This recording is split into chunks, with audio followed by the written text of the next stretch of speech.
Shana Tova. I've been thinking a lot lately about Alex Honnold. Alex Honnold is, if you haven't heard of him, he is what is called a free soloist. He climbs up mountains without anything attached to him. He has no harness, no rope, nothing.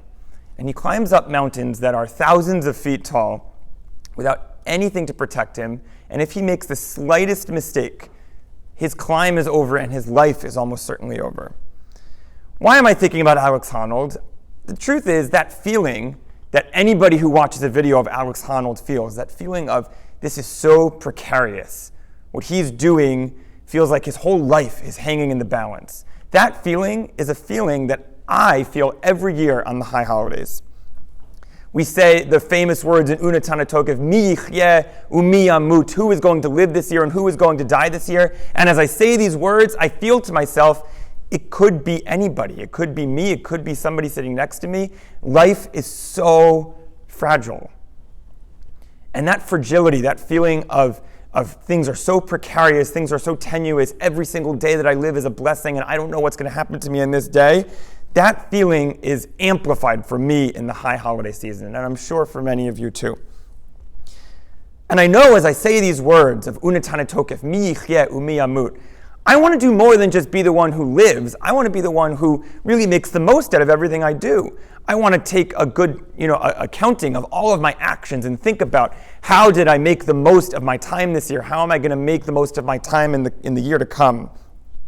And inevitably, as I feel these feelings, as I think about the precariousness of life and making the most of my life and my decisions, for me, there's a sense of fear, maybe even a sense of dread, a little bit of awe, and sometimes, maybe more often, there's a feeling of guilt.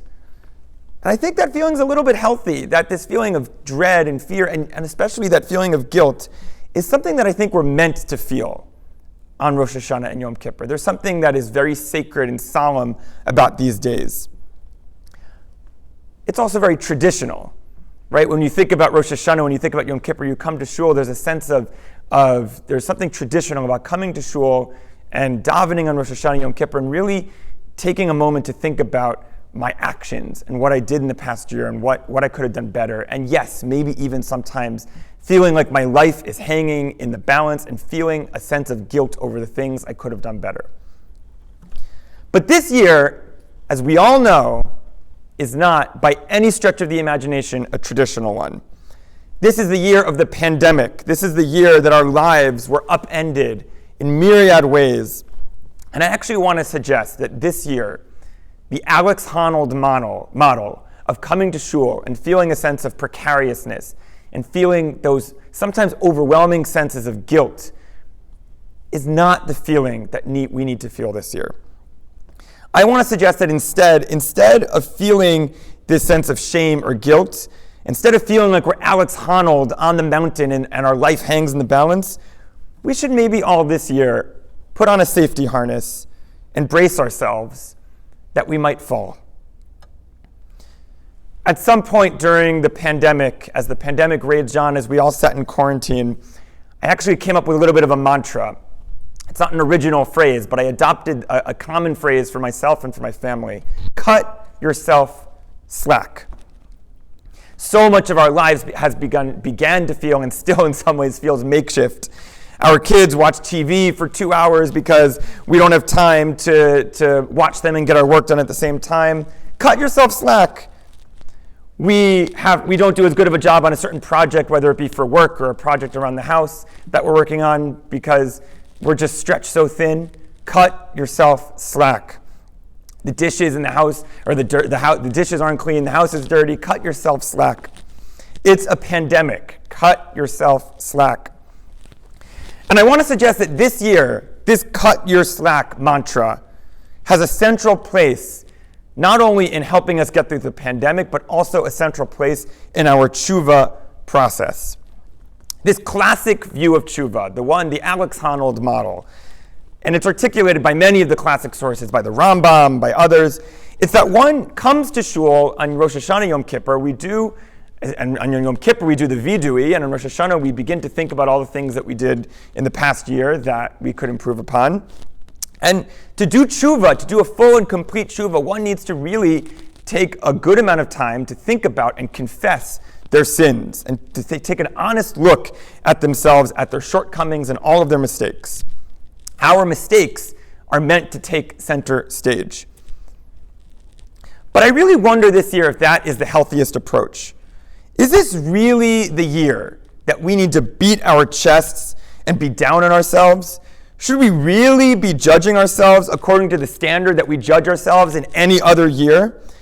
I would think, and I would hope that God, and really all of us for that matter, not just God, that we can all judge ourselves favorably, taking into consideration everything that we've been through this past year.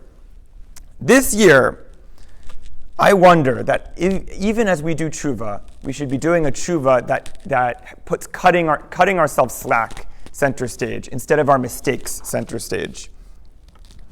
There's a halachic term which some of us may be familiar with called b'di'evad. B'di'evad essentially is the non-ideal way of performing a mitzvah. One classic example is the time when we daven. If you daven later than you're supposed to be, there's set times for davening. If you daven at a later time when you're supposed to daven, but yet it was still before chatzot, the middle of the day, then it is okay. It's b'di'evad, it's okay. It wasn't ideal lechatchila, ideally, but it's b'di'evad, it's okay. It's really not always so clear cut to determine when we should do things b'di'evad and when lechatchila, but basically, most of the time, the ideal is the way that you should be doing something, and you really shouldn't be doing something in the non-ideal halachic way. But sometimes our lives are certainly very gray, and I think this time is one of those times. There's a Gemara in Yoma which says, Shat hadachak, extenuating circumstances, ki b'di'evad dami, are like a b'di'evad.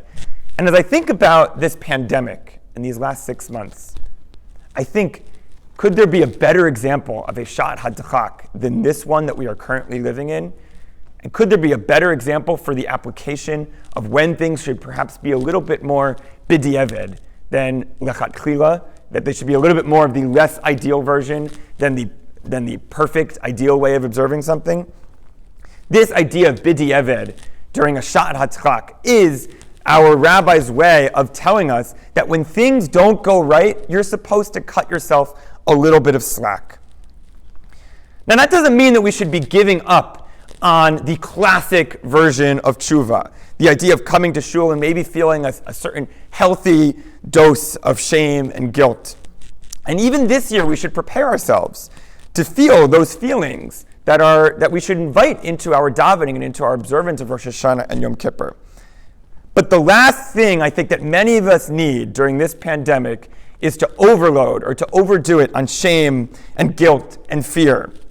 We must recognize that we are living in a shat hadachak. We are living in an extenuating circumstance, which is a b'di'evad. It's not the ideal way of living. And in a b'di'evad world, we should cut ourselves slack in all areas of life, but certainly as we think about doing tshuva during this high holiday season, we should be cutting ourselves slack. So what does this tshuva of cutting ourselves slack look like? I think it still is very much a holy and life-changing process. I'm just going to give you a few examples of sentiments that I think it's worth it for all of us to consider as we try to do tshuva but still cut ourselves slack at the same time. We can accept ourselves despite our flaws, which have inevitably been exacerbated by this pandemic. We affirm that we are created in the image of God, yet we are still imperfect, because really who in this world is perfect? We commit ourselves to a process of self-improvement, knowing with almost a perfect degree of certainty, we know almost certainly that we may stumble again. And we refuse to beat ourselves up for our mistakes, as they actually present us with opportunities for growth.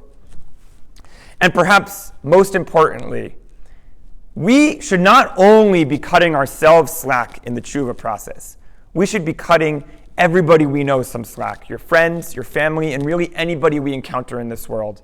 The Mishnah in Pirkei Avot states that we should be hevedan et kol adam b'chaf zechut. We should try to judge every person we encounter favorably. Even if the situation seems as though somebody has committed a sin and they should be judged harshly for committing that sin, we have to presume the best. Even if somebody seems to have done something wrong, we must find it within ourselves to judge them favorably. Put differently, the Mishnah in Pirkei Avot is telling us, cut everybody some slack. The Pele Yoetz, which is a Jewish book of Musar from the 19th century, comments that if we are able to judge each other favorably, if we're able to be dan, heve dan et kol adam b'chaf zechut, we are able to judge everybody we encounter favorably, then God will look down upon us and judge us favorably. Our ability to cut some slack to those we know can really quite literally affect the way God views us. The way we treat others has divine consequences, especially when we are cutting each other slack. So as we look towards 5781, and as it seems clear that this pandemic is going to persist for months to come, let's commit ourselves to continuing to care for one another in the amazing ways that I know this community has over the last many months. Let's commit ourselves to doing tshuva during this high holiday season, but let's not beat ourselves up in the process. Let's commit to cutting ourselves and to cutting each other some slack this Rosh Hashanah and Yom Kippur. Shana Tova.